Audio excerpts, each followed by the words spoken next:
প্রকাশ করা হলো খসড়া ভোটার তালিকা। নতুন তালিকা অনুযায়ী দেশে ভোটার সংখ্যা 12,36,83,512 জন, অর্থাৎ বেড়েছে 18,33,352 জন। প্রবাসী বাংলাদেশিদের ভোটার করতে 7টি দেশ নিবন্ধন কার্যক্রম চালু হয়েছে। এ পর্যন্ত চূড়ান্ত ভোটার নিবন্ধন হয়েছে 13,151 জন।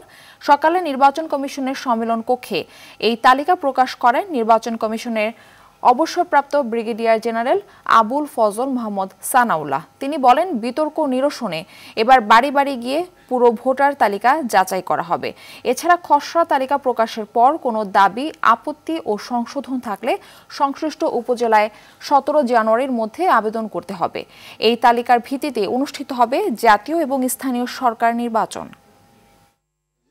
আজকে যে খসড়া ভোটার তালিকা প্রকাশিত হচ্ছে সেখানে ভোটার সংখ্যা 12,36,83,512।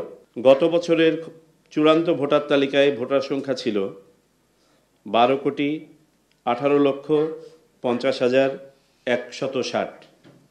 অর্থাৎ এই এক বছরে আমাদের ভোটার সংখ্যা বেড়েছে 18,33,352 জন।